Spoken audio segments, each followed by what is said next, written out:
Halo Sobat DN, ketemu lagi di Bang Eksnapi Diskursus.net.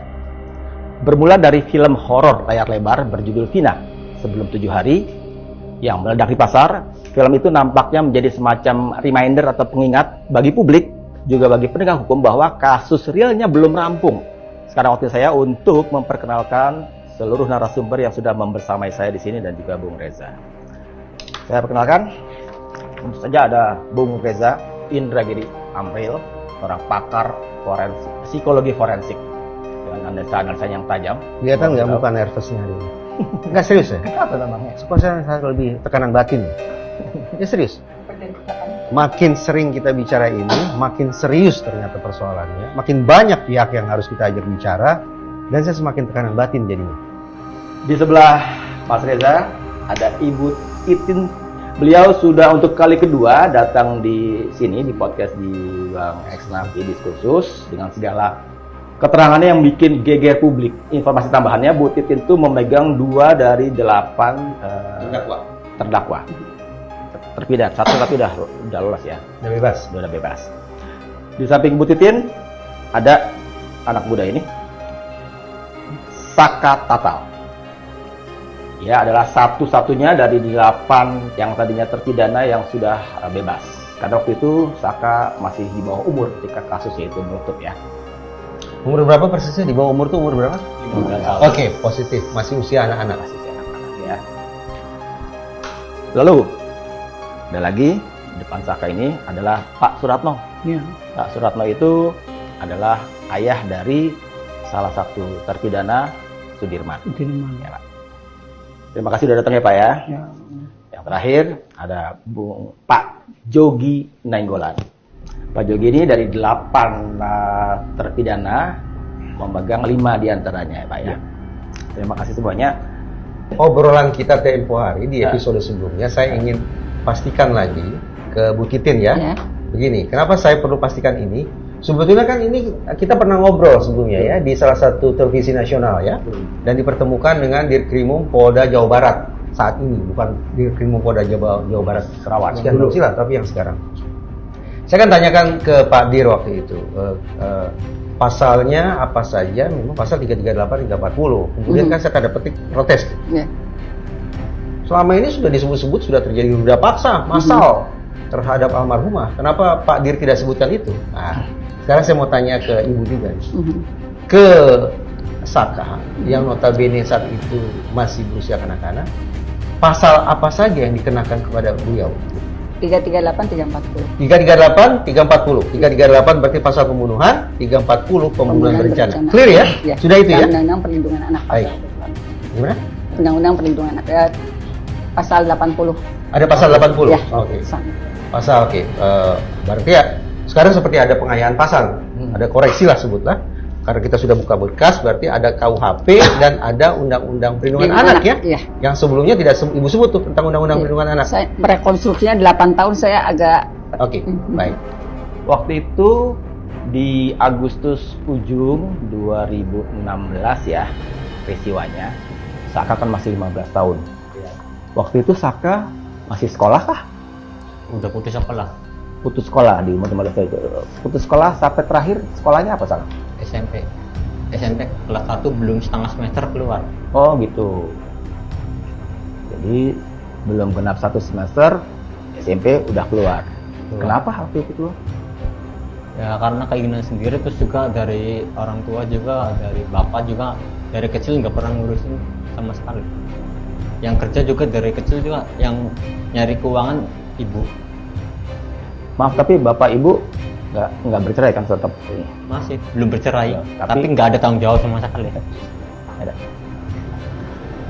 Terus kalau saya tidak bermaksud untuk katakanlah mengorek mungkin pengalaman yang kurang enak buat Saka, tapi saya harus tanyakan karena ini ada hubungannya untuk kemanfaatan banyak orang nih, supaya nggak ada dusta di antara kita semua gitu kan.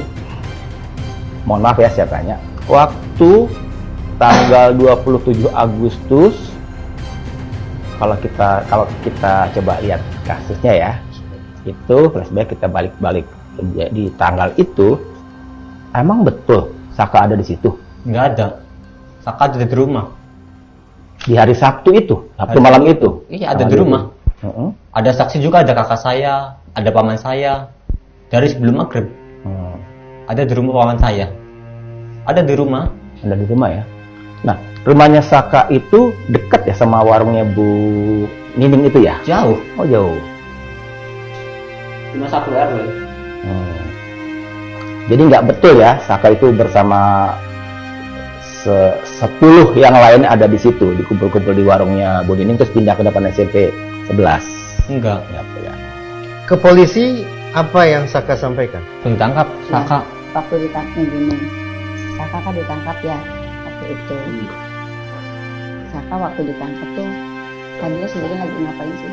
Saka sebelum ditangkap ada di rumah, baru bangun tidur. Terus Main ke rumah nenek. Rumah neneknya di mana Saka? Ya nggak jauh dari rumah Saka. Oh tetanggaan juga rumah nenek ya. terus pelan-pelan ceritanya. Ada adiknya si Eka Sandi yang di dalam. Eka Sandi di dalam. Eka Sandi. Eka Sandi itu satu dari Ya, 11 terpidana. ya, terpidana itu ya. Itu ada hubungan saudara dengan Eka Sandi? Paman. Oh, Paman. pamannya Saka itu Eka Sandi. Kebanyakan masih sore. Paman banyak, Pak. Paman tuh banyak. Cuma kan yang termasuk dari yang masuk cuma Eka Sandi doang. Eka Ya. Sandi. Terus Eka Sandi itu nyuruh adiknya ngisi bensin. Si adiknya Eka ngisi bensin nyuruh saya minta temenin. Saka mau nggak antar ngisi bensin? Awalnya Saka nggak mau. Tapi sekali Saka mau main bola juga. Itu kan sore. Ya udah ayo ngisi bensin. Saka terus ngisi bensin. Habis ngisi bensin motornya minta dianterin ke Ekanya. Posisi Eka ada di depan SMP 11. Pas Saka mau ke SMP 11 baru nyampe golongan si Eka udah ditangkap semua.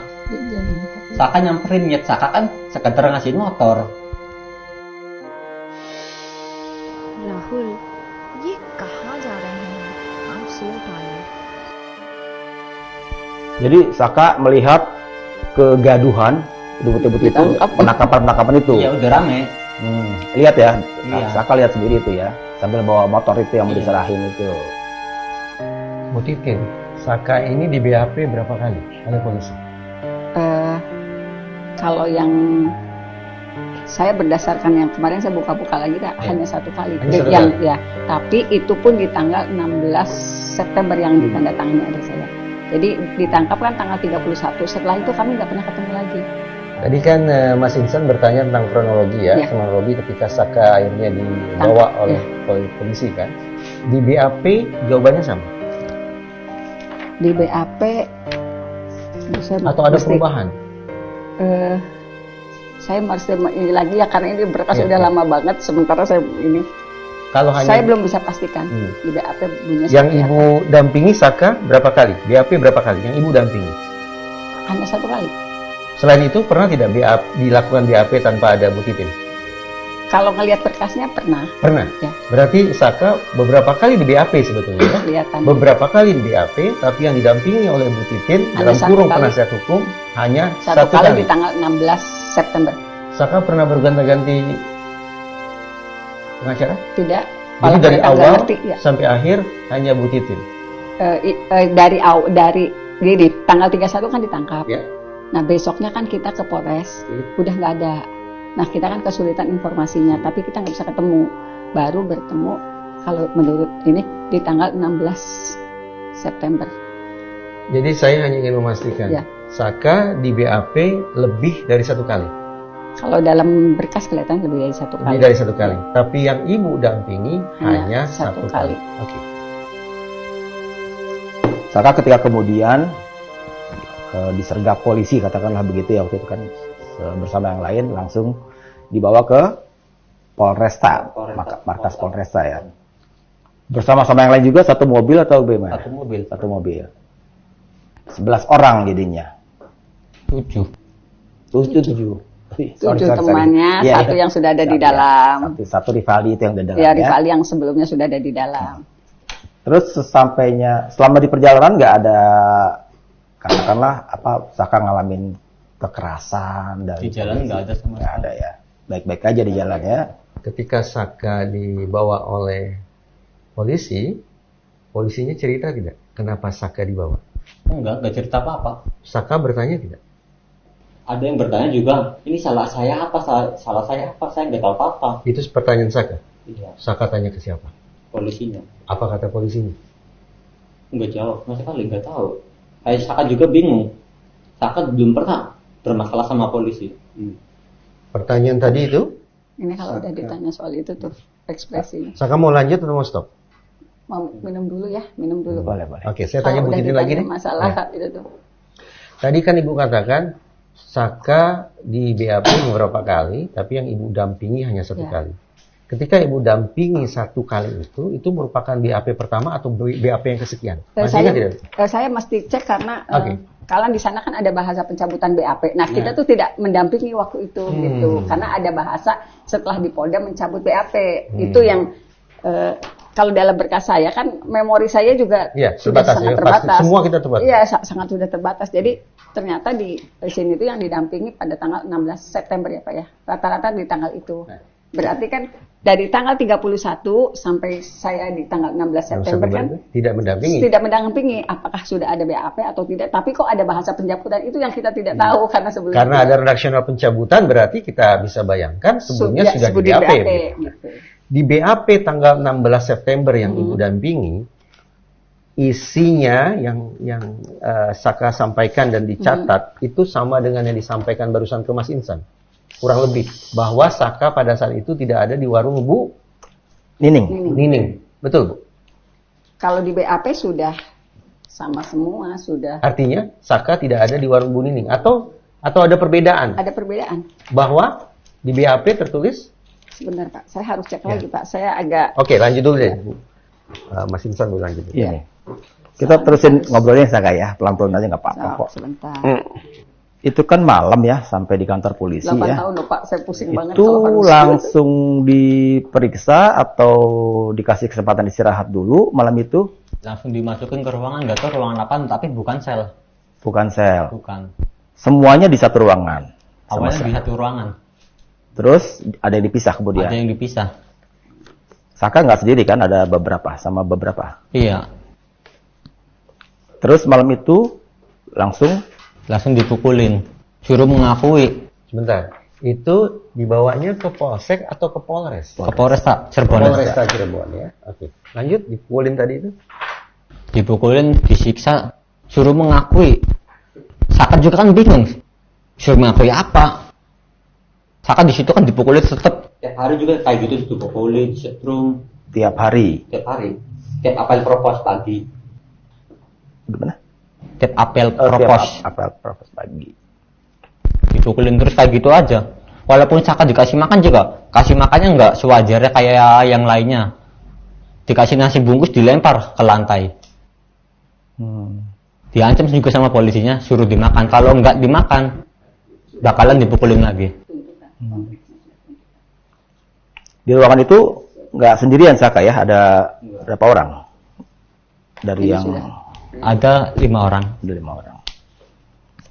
Saka diperiksa berbarengan dengan yang lain atau terpisah? Kalau berbarengan semua. Selalu berbarengan. Jadi Saka lihat waktu orang-orang yang ditangkap itu ketika mereka disiksa, dianiaya itu, Saka juga lihat? Lihat, Yang meriksa Saka laki-laki atau perempuan? laki-laki. Semua laki-laki. Semua laki-laki. Masih ingat tidak nama ruangannya? Nggak ingat ya? Enggak ingat. Tapi jelas itu di Polresta Cirebon. Jelas. Oke. Dan bukan di sel ya? Bukan. Kayak gini, sel gini. Jadi bukan kalau ya? dalam BAP yang saya dampingin itu konstruksinya sudah sesuai tuntutan, sesuai dakwaan. Karena kan ya itu dari kita mendampingi di tanggal 16 September sudah sesuai, sudah disesuaikan. Berarti sama atau beda dengan yang disampaikan ke Mas Insan tadi, Bu? Berbeda. Berbeda ya? Ya. Oke. Berbeda. Mas. Karena ini kan sudah berapa 16 hari berarti. Ya. 16 hari setelah ditangkap. Ya. Itu berapa hari jadi Saka diinapkan di markas Polresta itu? Ada 1 minggu lebih. 1 minggu itu dengan setiap hari mendapat ancaman kekerasan. Dapat kekerasan Dapat karena kekerasan. Saka ketika ditanya-tanya oleh Pak Polisi ya? Pak Polisi yang tanya? Iya. Kok tahu polisi? Kan pakai seragam Pakai polisi. seragam. Oke. Ketika Saka ditanya-tanya oleh Pak Polisi, Saka ditemenin siapa? Nggak ada. Orang tua? Nggak ada. Teman? Nggak ada. Bu Titin? Nggak Atau ada. bapak ibu yang lain? Sendirian? Sendiri. Ditanya-tanya sendirian? Sendiri. Terus Pak polisinya bertanya sambil ngapain? Sambil ngetik atau sambil makan atau sambil apa? Kalau itu sambil ngetik. Sambil ngetik. Berarti yang saya bayangkan BAP tanpa didampingi penasihat hukum atau orang yang dia percaya. Sekali lagi nih untuk memastikan ya. Waktu Saka ditanya-tanya Pak polisi dan polisinya sambil ngetik-ngetik, Saka tidak didampingi bapak. Tidak. Didampingi ibu pasti? Enggak. Didampingi paman? Enggak. Didampingi Pak guru? Bu Enggak. guru? Bu Enggak. Titin? Yang lain? Enggak. Nggak ada yang dampingin sama Nggak ada. sekali. Oke.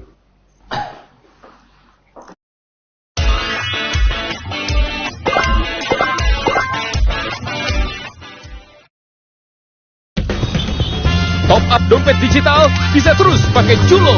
Kredit digital cepat cair. Yang memeriksa Saka cuma satu orang. Ya. Dua. Yang satu mengetik, yang satu lagi ngapain? Nanya-nanyain. Yang melakukan kekerasan kalau Saka tidak mau mengaku, yang mana jadinya itu? Yang di Polresta Cirebon. Iya, kan ada 2 orang tuh yang memeriksa Saka. Tadi bilang ada 2 orang.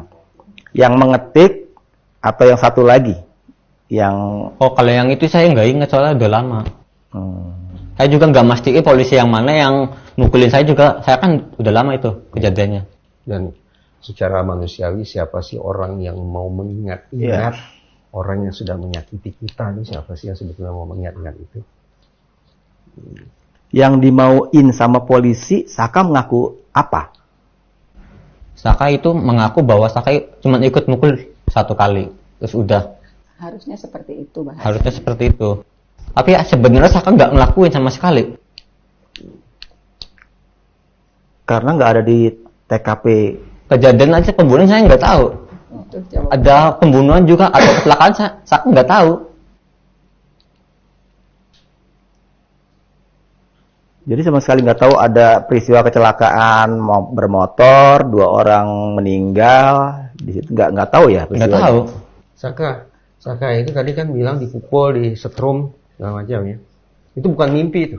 Bukan mimpi. Atau dengar cerita dari siapa gitu. Saya ngalami sendiri. Maaf ya, cuma untuk memastikan. Ada nggak bagian tubuh Saka yang sampai sekarang meninggalkan jejak-jejak yang Saka alami itu? Ini udah hilang semua, paling ini bekas ini aja tuh. Belang-belangnya. Bekas setruman semua. Kalau yang lainnya udah lama sih, berapa? Berarti hampir ya 8 tahun. 3 tahun 8 bulan. Ditanya-tanya sambil dipukulin, atau dipukulin dulu baru ditanya, atau ditanya dulu baru dipukulin. Nah, Jadi udah dipukulin dulu. udah dipukulin dulu. Udah. Terus baru di BAP. baru di BAP. Tapi setelah itu Pak polisinya minta maaf. Ya kalau ngaku dari awal saya juga nggak akan mukulin, bilang gitu. Oh, bilangnya begitu. Tapi padahal saya nggak ngelakuin apa yang dituduhkan. Udah dulu. Iya. Kalau udah kayak gini udah. Ya. Nantinya bergetar Baik, tangannya. baik. Dah. Ini kan Saka diproses ketika umurnya 15 tahun, Bu ya. Ya. Berarti sekarang Saka sudah masuk usia dewasa, umur 24 tahun. Luar biasa bahwa Saka akhirnya berani untuk bicara seperti ini, luar biasa. Memang tujuan Saka bicara seperti ini untuk apa ya? Jauh-jauh datang dari Cirebon. Ya tujuan Saka kesini sih kepengen nama baik Saka tuh bersih lagi kayak dulu lagi. Kasih lagi. Terus juga Saka juga minta keadilannya, seadil-adilnya mungkin. Saka kan nggak ngelakuin apa yang dituduhkan. Siapa yang bisa membersihkan nama baik dan memberikan keadilan bagi Saka? Ya kalau itu kan ada pihaknya yang lainnya juga. Siapa yang Saka pahami kira-kira siapa itu pihak? Saka ngertinya, ya nasib Saka jadi begini tuh gara-gara siapa? Saka ngertinya gimana? Saka ngertinya siapa sih yang bikin nasib Saka kayak gini? Saka ngaku nggak salah, merasa nggak bersalah, tapi Saka di penjara. Ini bahasanya walaupun dia 23 tahun, kita nggak bisa pakai bahasa orang dewasa. Iya. Saka minta pertanggungjawaban siapa? Ya kepada kepolisian Yang sudah yang sudah menahan saya selama 8 tahun tanpa sebab. Dan Divonis saya 8 divonis tahun. 8 tahun. Dan sampai menjalani saya sampai keluar saat ini. Kalau Masalahnya juga kan saya nggak tahu. Jadi polisi siapapun yang memeriksa Saka nggak mau terima kalau Saka bilang bahwa Saka tidak melakukan itu. Semuanya. Ah. Semuanya divonis semua.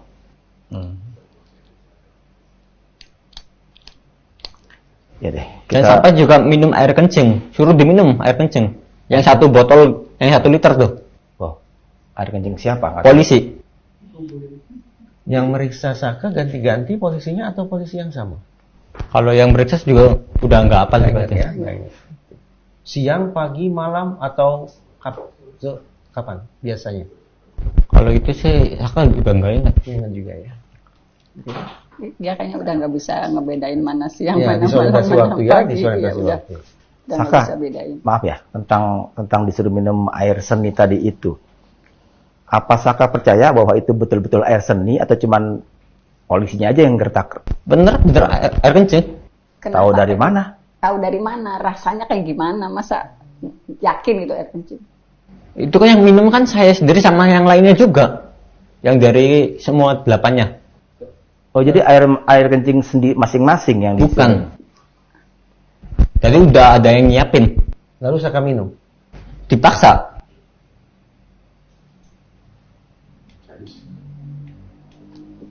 Jadi cara satu itu caranya gimana suruh minum itu caranya gimana? Awalnya dipukulin dulu. Terus Ya dipukulin pakai gembok juga yang panjang segini. Diadu sama kepala. Sampai kepala juga sampai bocor semua. Yang lain juga sama. Dipukul pakai apa? Gembok. Kunci Inggris maksudnya bukan? Gembok yang seperti Oh, yang panjang. Yang panjang. Gembok yang panjang. Gembok. Dipukulkan kemana? Kepala. Kenapa dipukulkan kenapa dipukul? Sama polisi. Yang mukul polisi. Saka kenal dengan yang namanya Muhammad Rizky. Enggak. Kalau yang namanya Eki? Enggak. Kalau yang namanya Vina? Enggak kenal. Pernah berapa kali ketemu? Belum pernah. Dengan Eki berapa kali ketemu? Belum pernah.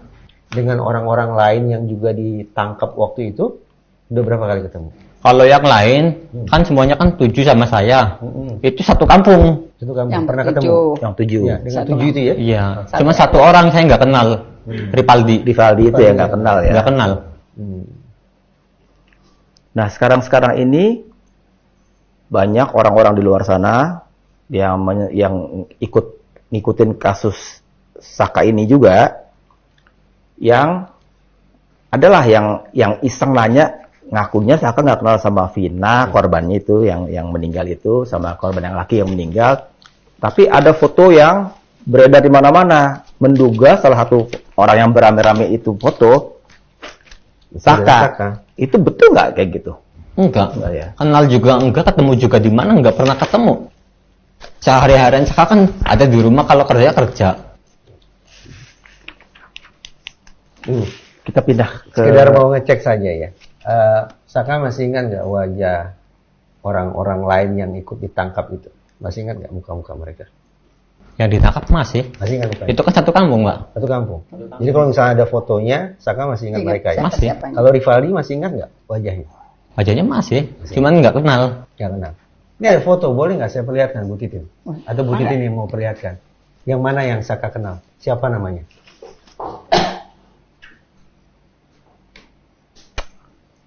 Kalau nggak kenal nggak apa-apa, nggak usah ini dipaksakan. Eko. Nah, sebenarnya ini sebentar ya, Eko. saya pegang boleh? Yang ini Eko. Ramadhani. Ini Eko. Eko ya? Iya. Ini Eko. Nah, saya pakai kacamata dulu, saya juga nggak bisa lihat jelas ya. Nah, Jangan gaya-gayaan, Mas. saya nggak pakai kacamata, kenapa? Takut ini lampu mantul. Ini namanya Eko. Tapi kalau Saka nggak kenal, nggak usah dipaksain. Bilang aja nggak kenal gitu. Ya, ini namanya Eko.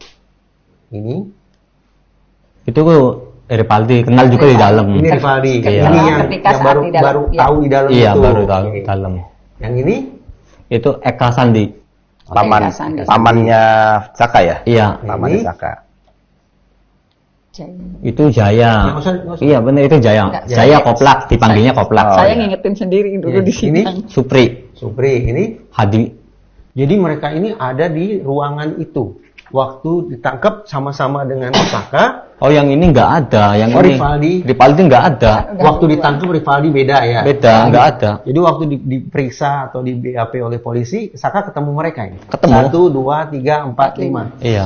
Nggak ada Sudirman. Ada beberapa foto lain yang saya memang nggak ada di sini. Oh, ya, udah hilang ya. Hmm.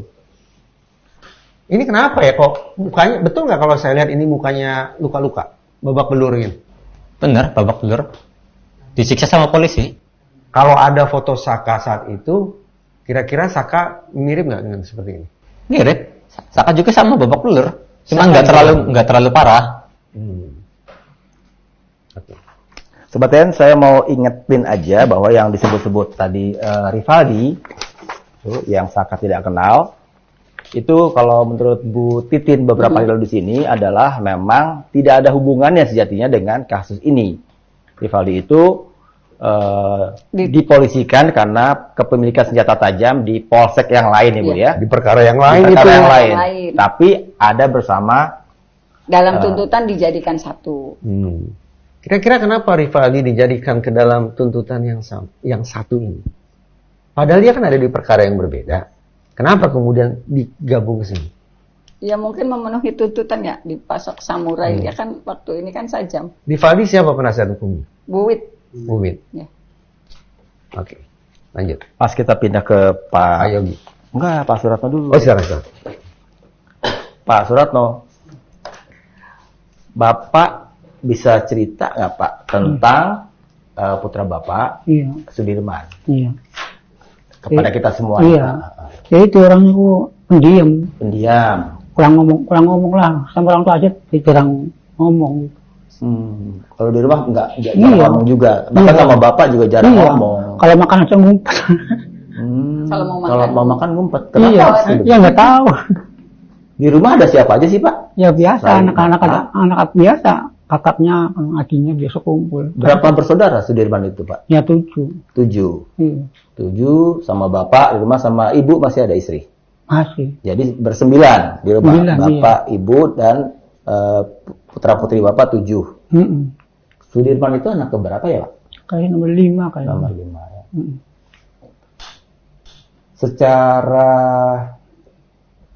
Secara badan segala macam itu sehat-sehat aja Pak Sudirman itu. Saya sehat, cuma itu pendiam itu. Pendiam itu. Iya.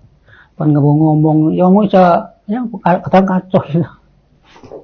Sekolahnya. Sekolahnya Ya sekolah kadang gitu, sering kadang kalau ke sekolah kadang baju nggak ajak, padahal baju diumpetin kadang-kadang. Kayak anak kecil jadi Oh, perempuan. Ada susah, susah.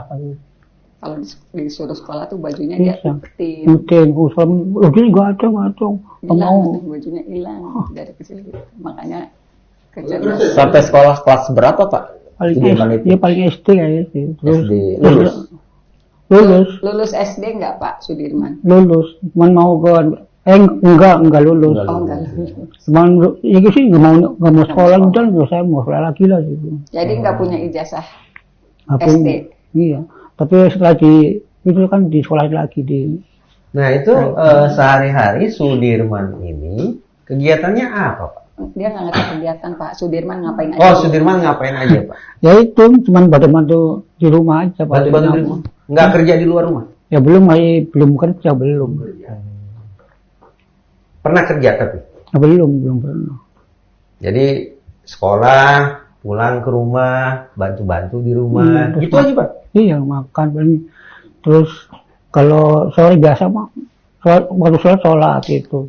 Dia ke musolanya Ke sih musola. Iya sholat. Cuman nggak punya temen di lingkungannya karena dianggapnya, mohon maaf, idiot. Walaupun idiot itu kan bahasa ledekan mereka gitu. Jadi kalau anak sekarang mah dia biasa dibully karena memang kemampuan dasarnya kan tidak sebanding dengan teman-teman sebayanya. Lalu bisa kemudian kata-kata ditangkap polisi gimana ceritanya Pak? Ya itu lagi main ke rumah kakaknya. Sudirman main ke rumah kakaknya? Ya pinjam motornya saya, orang bapaknya. Kecil dia kan nggak punya motor. Jadi main terus pulang. Nah pulang kan Sering main ke rumah ya, kakaknya? ya jarang kan, motornya kan dipakai buat kerja saya kalau. Itu ke rumah kakaknya kapan? Pagi, siang, sore, malam? Ya sore, ya pagi, cuman pulangnya sore. Kalau sore pulang, kalau mau jam 5 Maaf, saya pulang. belum paham. Berangkatnya pagi, Ya pagi, pulangnya sore jam 5. pulang jam 5 sore. Ya, Berangkat setengah pagi. Jadi Sudirman itu keluar, berangkat pagi, Cuma pulang sore hari. Ya itu main sama saudara. Terus Pak? Ya terus main, terus itu kan ada ada kumpulan lagi kumpul-kumpul. Terus pinjam motornya gitu. Motor Sudirman dipinjam, Iya, motor Bapak dipinjam. Iya. Terus ke sana katanya itu kan kita pinjam buat ngambil gitar gitu.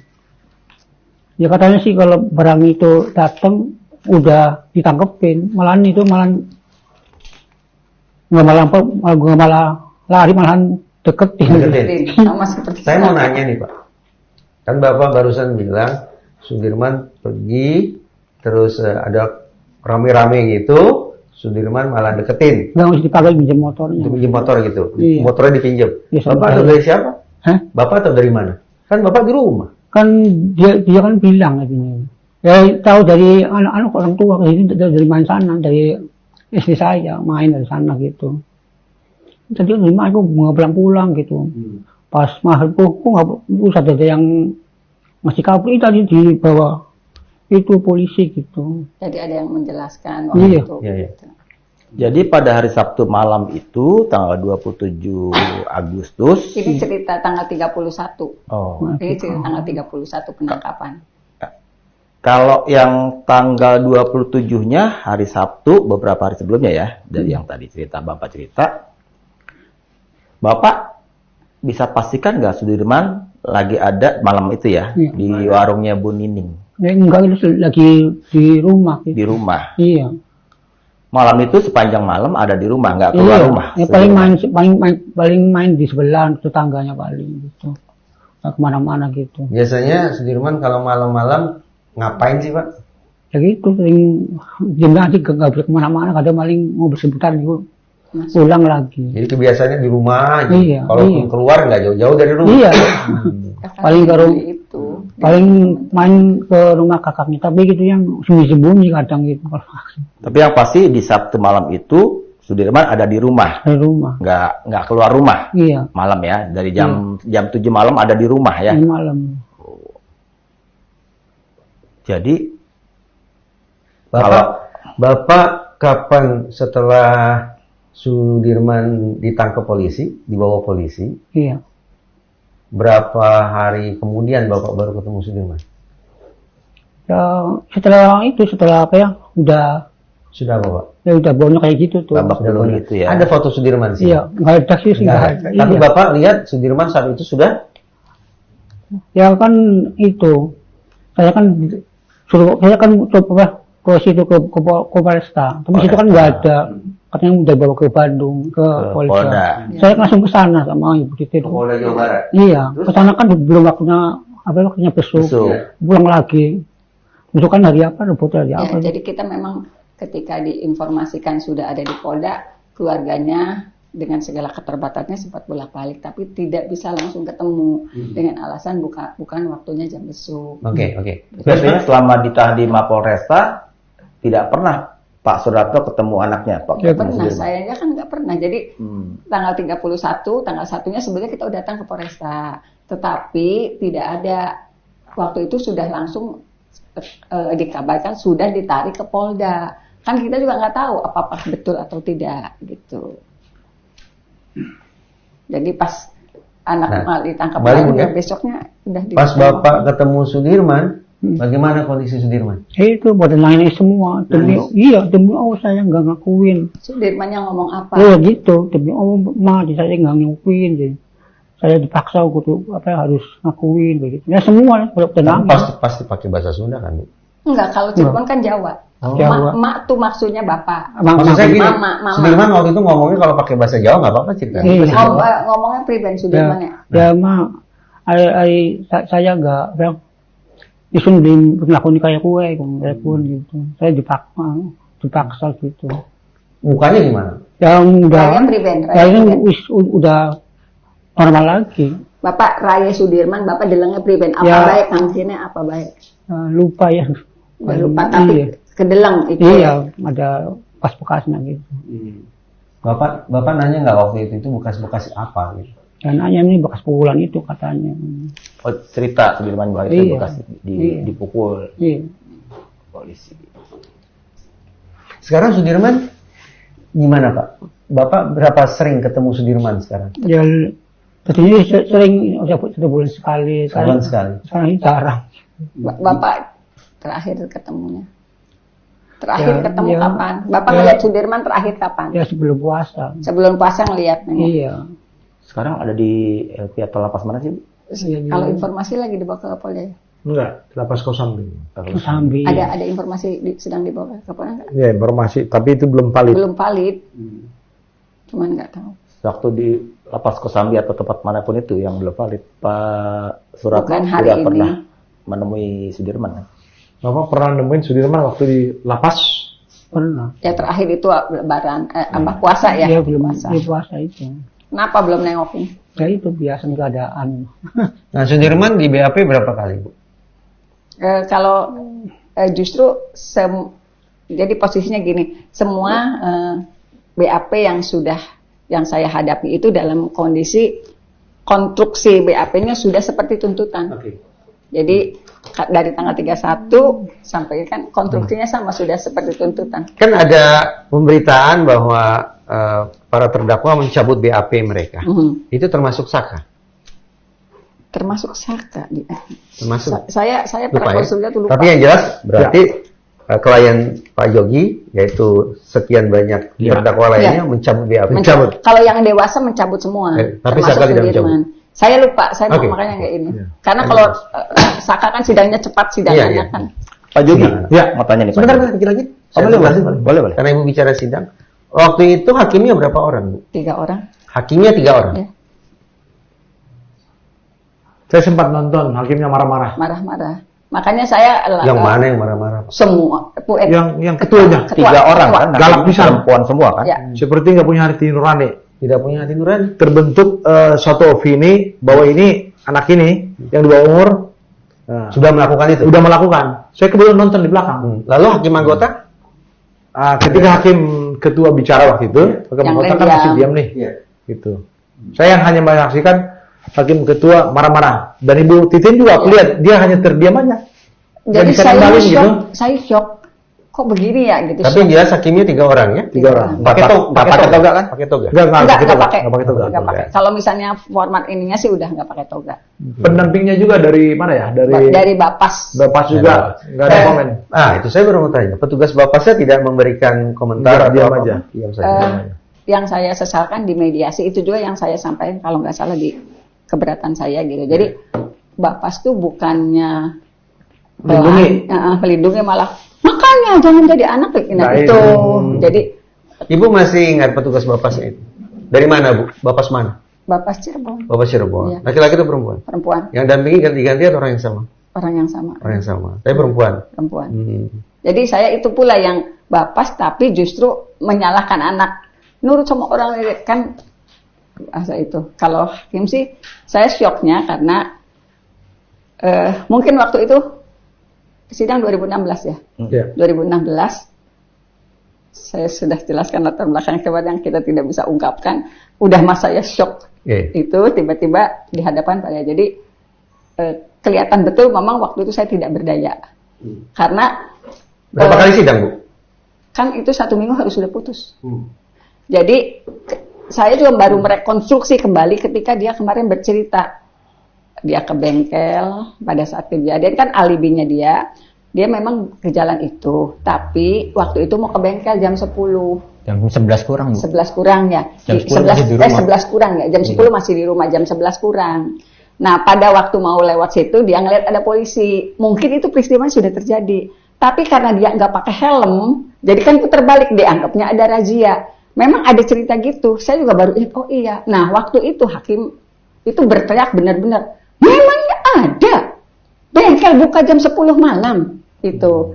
Dan itu pula yang saya ini kan ke dalam laporan di KY. Jadi hakim itu Laporan di KY. Ibu Ya. melaporkan hakim ke KY. Ya. Apa tanggapan KY? Tanggapannya saya nggak tahu. Kami sempat diperiksa. Ada kakaknya Saka yang juga saya kan sama kakak saya ajak gitu. Kemudian oleh KY juga dimintai keterangan kakaknya Saka. Cuman follow up dari laporan itu kita kan nggak tahu. Hanya Jadi petugas KY datang Datang ke ke Cirebon. Iya. Ibu masih ingat nama mereka? nggak ingat. Tapi Kalau ada ini datanya. ada datanya, Oke. ada data ini, ada data pengaduan. Tapi saya nggak, apakah ada namanya atau enggak? Waktu petugas dari KY nanya-nanya ke Saka, Ibu ada? Nggak ada. Nggak ada. Kan dia sudah di dalam. Oh iya, sudah itu. Artinya petugas KY datang, Ibu juga tidak sedang mendampingi Tidak. Saka ya? Tidak. Setelahnya kalau nggak salah. Ibu tahu dari mana bahwa ada petugas KY datang? Dianya kan ngasih informasi ini saya berdasarkan pengaduan gitu. Baik. Berdasarkan. Coba dipertegas, Ibu mengadukannya apa ke KY? Nanti saya cari berkasnya. Oke. Saya Tapi apa sih tentang perilaku hakimnya itu ya? Tapi perilaku hakimnya. Jadi sidang itu tidak seperti sidang anak. Gitu. Ke Pak Jogi ya, Mas Reza. Dan kalau nggak salah ada rekamannya.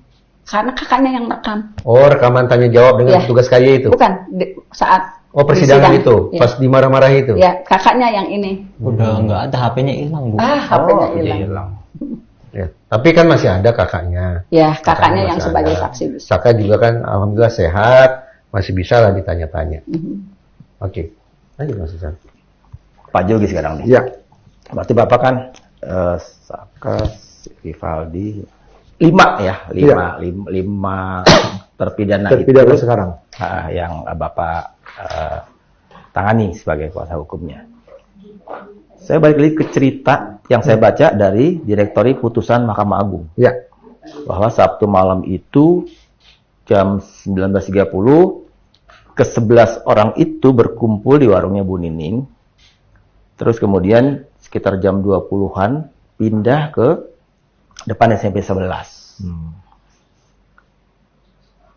Di atas sebuah itu yang saya pengen tanya, kan itu disebut-sebut sebagai geng motor.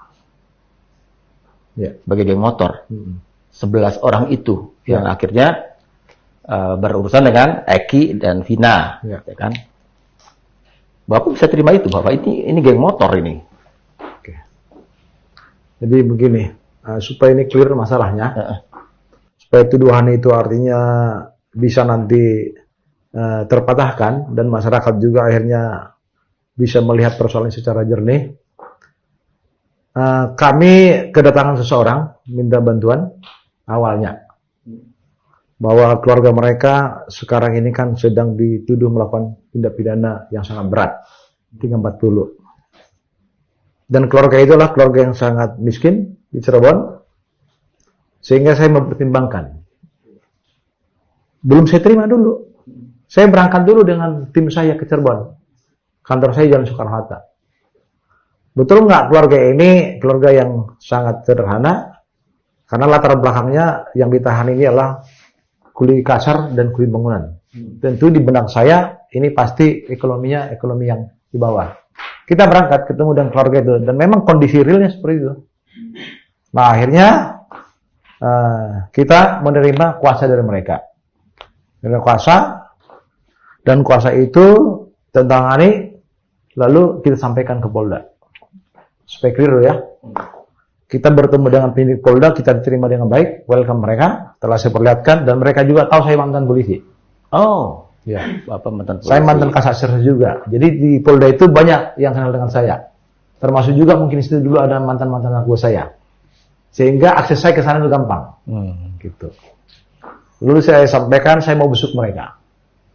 Di luar yang lainnya. Karena saya kan hanya 5 surat kuasa.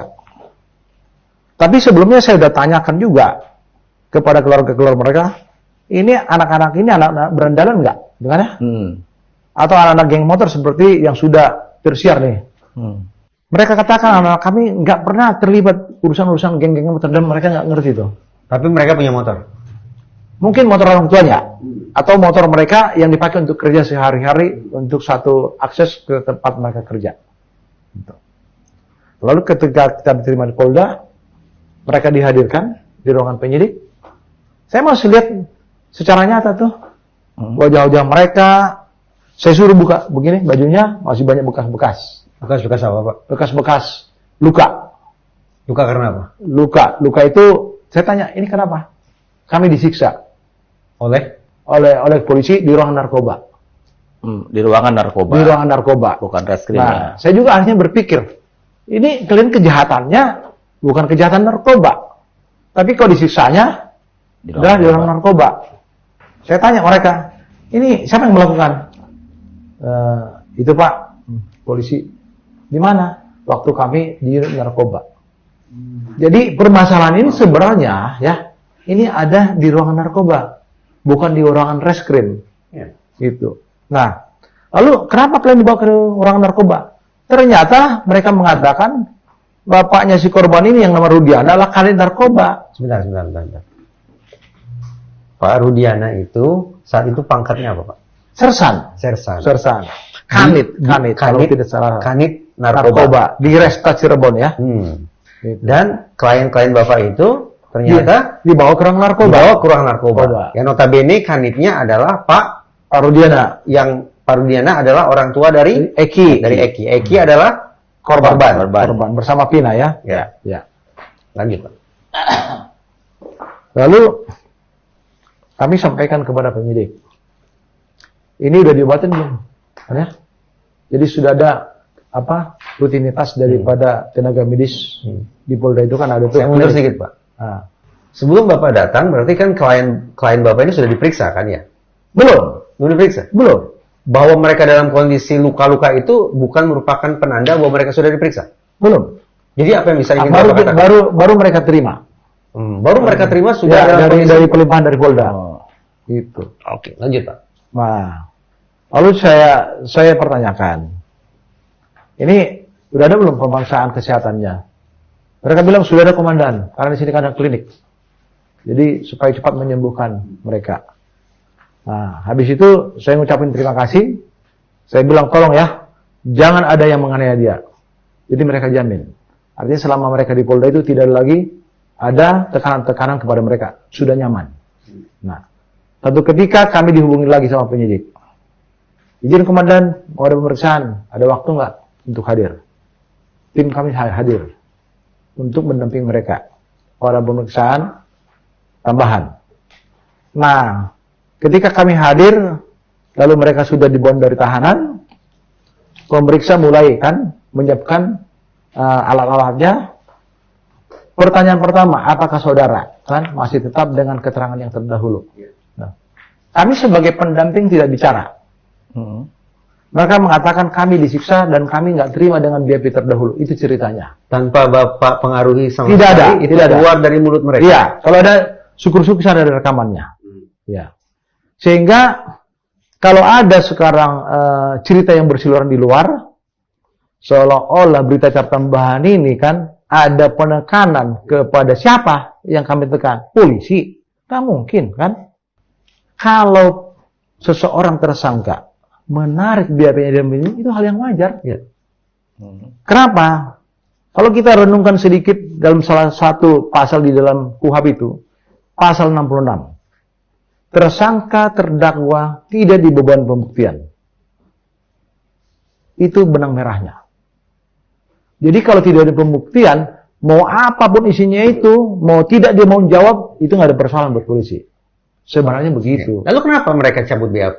Nah, karena apa yang terjadi di Cirebon itu, yang tidak pernah mereka lakukan, tetapi dipaksa harus mengikuti skenario.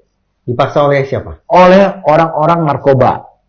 Kami sempat berkunjung ke Cirebon. Supaya saya tidak salah dengar ini. Jadi mereka diperiksa oleh unit narkoba dulu. Oke, lanjut, Pak. Lalu dengan kondisi yang sangat parah, dan sempat saya melihat di paparan waktu saya berkunjung ke Cirebon. Ini posisi mereka sudah ada di Polda. Artinya pengen kita tahu kan, bagaimana sih proses strategis ini klien saya babak belur ya diserahkan ke Polda. Kenapa katakanlah pimpinan polisi pada saat itu tidak mempertanyakan, ini manusianya kok bisa begini nih? Halnya tinggal tangkapin aja tuh. Polisi-polisi yang melakukan tindakan-tindakan di luar pada norma hukum yang benar. Kan gitu idealnya. Kenyataannya mana ada? Sampai sekarang mereka mungkin naik karir ya. naik pangkat. Bapak secara resmi pernah mempersoalkan itu tidak?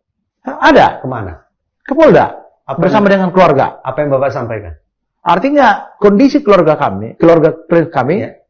itu di luar daripada kenormalan fisiknya. Oke. Gitu. Bapak di Polda ke unit apa?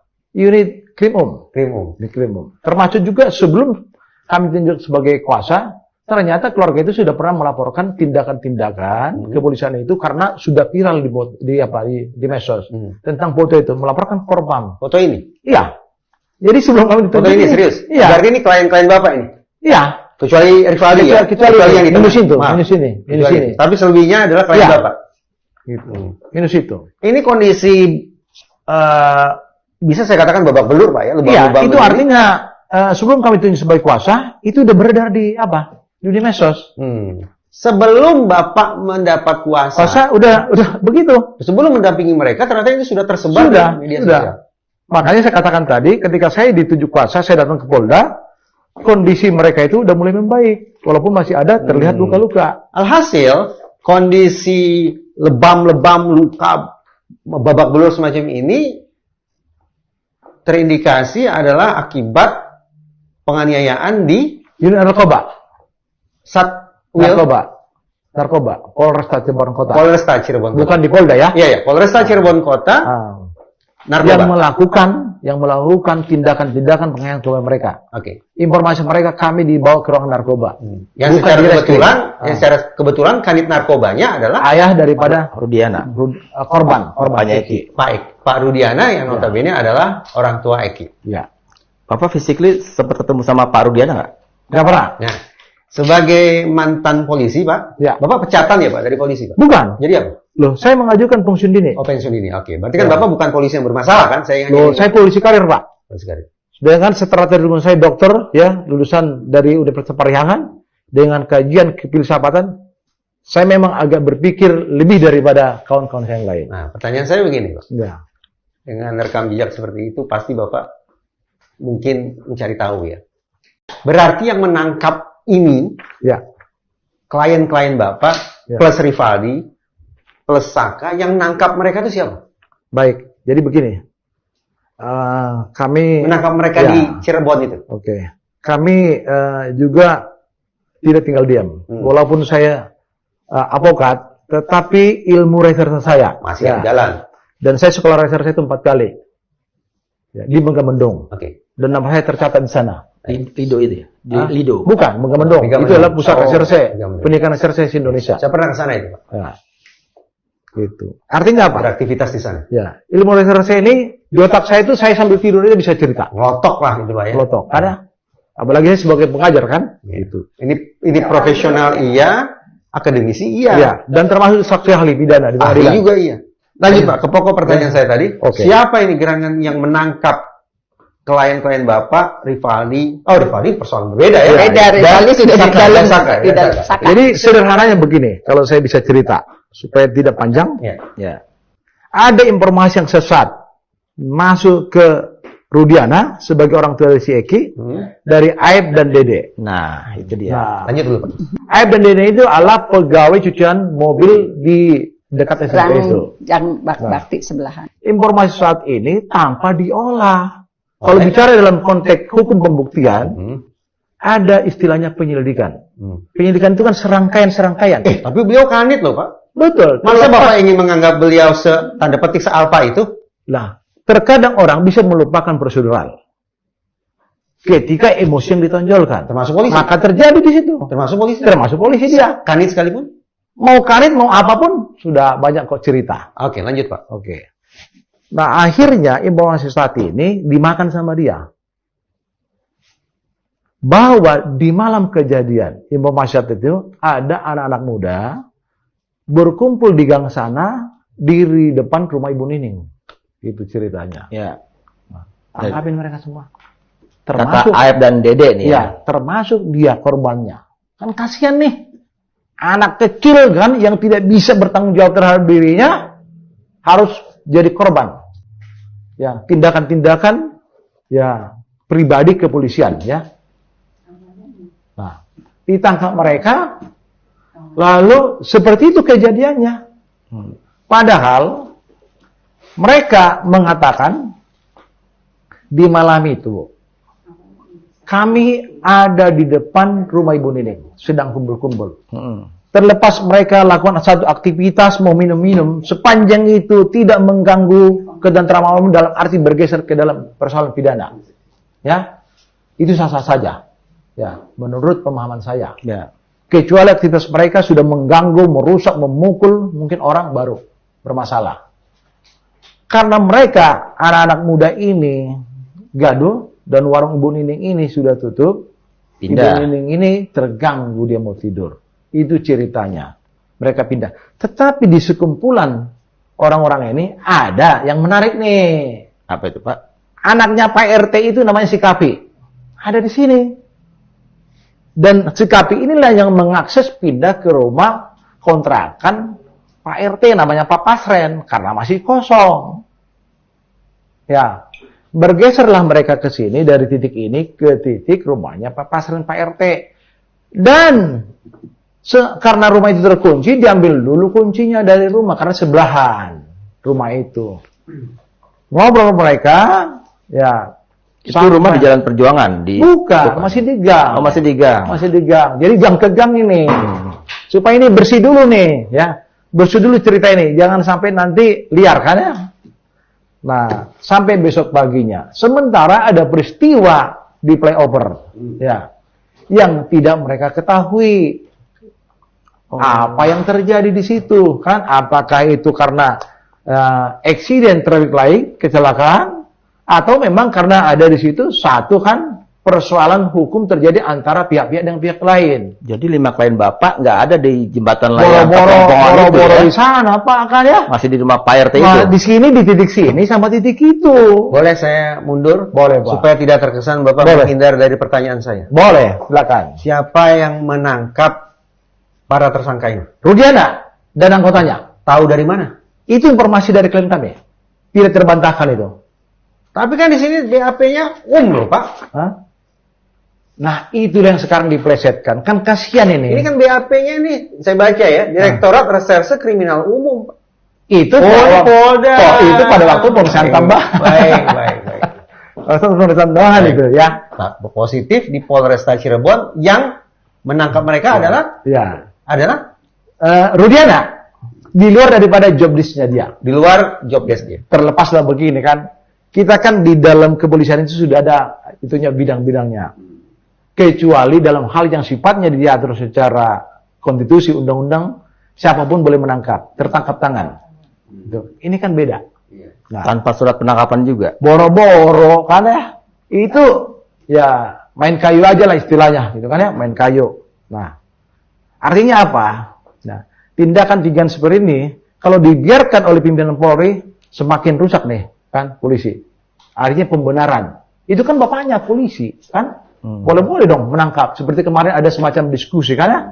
Inilah yang kita sayangkan kepada advokat. Terlepas mungkin ada sifatnya nih, nurannya dia terhadap kematian daripada Eki itu, tapi kita dudukkan dulu konteksnya, gitu kan ya? Tanpa itu omong kosong semua. Makanya saya membuat suatu kajian di dalam disertasi saya tentang energi hukum. Ada tidak kemungkinan begini? Ya.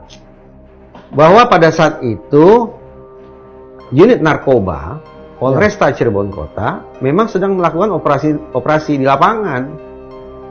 Kayaknya orang-orang ini jauh dari panggang. Tidak. Saya sebagai awam bertanya-tanya kemungkinan itu loh, Pak. Tidak ada. Ini kaitannya. Ini klien Bapak pakai narkoba tidak? Enggak ada. Tahu dari mana klien Bapak tidak pakai narkoba? Tinggal sederhana aja kan. Ketika seseorang dalam pengawasan polisi, apa saja boleh dilakukan, termasuk menganiaya. Kalau ada kecurigaan, katakanlah klien minum-minum, tes aja urinnya. Kenapa tidak dilakukan? Artinya begini, saya juga mantan kepala reserse. Jadi saya bisa aja periksa narkobanya, periksa urinnya, periksa darahnya, bisa semua. Tetapi ya, karena ini ada tuduhan yang tidak bisa dibuktikan, tetapi ada emosional yang ditonjolkan, maka terjadilah penangkapan itu secara semena-mena. Pasal apa yang dikenakan ke mereka, Pak? Kalau kita melihat dakwaan daripada jaksa, termasuk tuntutan 338, 340 itu pun terbalik. Ya, sebagai pengajar hukum pidana. 338 itu pembunuhan, 340 itu adalah pembunuhan berencana. Itu pernah berubah tidak pasal itu? Hah? Pernah berubah tidak pasal itu? Tidak pernah. Misalnya awalnya pasal yang lain. Nggak ada tuh. Misal lebih lanjut berubah. Kalau pernah. dihubungkan dengan Undang-Undang Perlindungan Anak, yes, gitu kan. Tetapi kan pasal pokoknya ini. Iya. Pasal pokoknya. Dan itu pun saya lihat ini jaksa-jaksa ini jaksa nggak ngerti juga tuh kan. Bagaimana sih cara penerapan pasal yang benar? Berarti kan harus pasal yang primer dulu. Turun ke subsidiarnya, lebih subsidiar. Itu yang benar kan? Coba bahasa awam. Bahasa awam. Saya tidak paham. Oke. Maksudnya apa itu? Jadi begini, kalau seseorang dituduhkan dengan pasal berlapis, ya tentu pasal yang paling ancamannya hukuman berat itu yang di depan. Di depan. Contohnya kan, mereka dituduh melakukan tindak pidana pembunuhan berencana 340, maka pasal itu yang di depan, bukan 338. Sementara di sini Terbalik. 338 340. Jukto Ya, 55 delemingnya kan penyertaan. Ya. Ini kan udahlah, saya nggak mau ibaratnya ini berdiskusi tentang itu, tapi ya percuma juga apabila waktu itu kami lakukan eksepsi, tidak akan diterima. Karena persoalan eksepsi kan hanya dua, kewenangan absolut dan relatifnya. Memang ini dituduh kejahatan pidana. Dan kami sempat melakukan upaya pra-peradilan. Bapak sempat Prapet terhadap kepolisian dan kejaksaan. Kami tadinya tidak menyangka kasus ini akan naik ke kejaksaan. Karena kami disampaikan kisi-kisi kepada pihak kepolisian di Polda Jabar waktu itu. Kalau Ibu Titin pernah melaporkan hakim ke Komisi Yudisial, Bapak pernah melakukan upaya pra-peradilan. Sudah. Bapak tidak pernah melapor ke lembaga-lembaga negara lain semisal Kompolnas, Belum. ke Mabes Polri. Belum. Kenapa Tapi tidak? waktu itu pernah kami minta untuk dilakukan gelar perkara. Waktu di Polda. Lalu responnya? Responnya karena ini limpahan. Maka perkara atensi daripada pimpinan kami harus segera limpahkan kepada Kejaksaan Negeri. Ya, Kejaksaan Negeri. Waktu itu Polda, kalau Polda berarti levelnya Kejaksaan Saya Tinggi. lompat jauh dulu ya. Ya. Waktu terbatas. Persidangan terbuka atau tertutup? Nah, pada awalnya persidangan itu kalau tidak salah terbuka dulu. Pada awalnya Sempat terbuka. sempat terbuka. Dakwaan. Pada saat pembacaan dakwaan Bagian dakwaan. itu terbuka.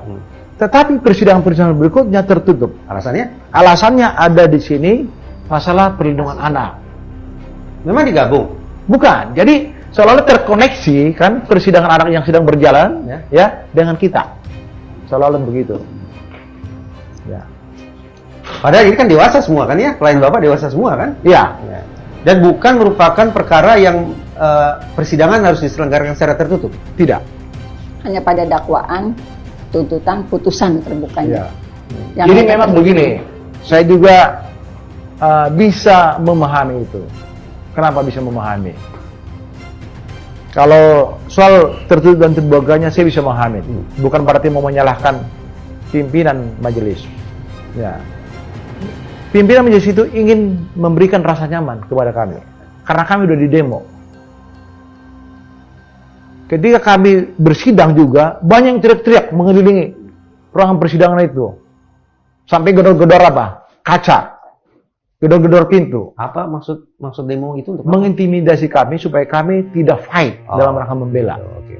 Dan siapa yang menyuruh ini? Ya, walau-walan. Dan kami juga pernah dicari-cari sama segerombolan orang-orang yang mengenamakan masyarakat anu peduli, katakanlah keluarga korban. Saya datangin dia.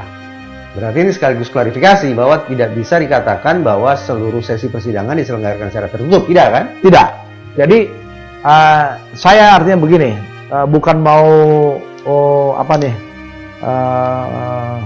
membela pengadilan, bukan ya.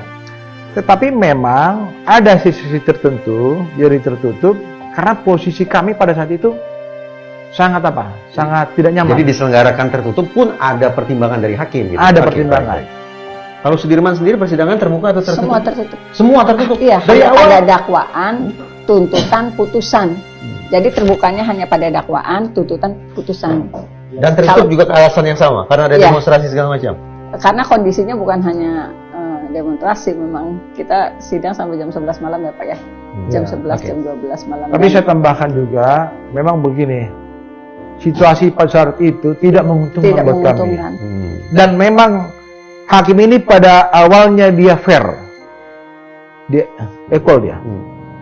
Dan sempat hakim itu mengatakan kepada kami, Kalau tidak terbukti, saya akan bebaskan. Ya, karena semua dakwaan jaksa dengan bukti-bukti kami bisa patahkan dalam ruang persidangan. Jadi ketika kita sekarang masuk ke dalam konteks pembuktian di ruang persidangan, tentu kan bukti-bukti ini ditampilkan nih, termasuk motor juga kita turun ke bawah. Motor ini kan jadi barang bukti di bawah. Mana katanya motornya si Eki yang dipakai pada saat itu. Kita lihat, ada itu di stangnya itu.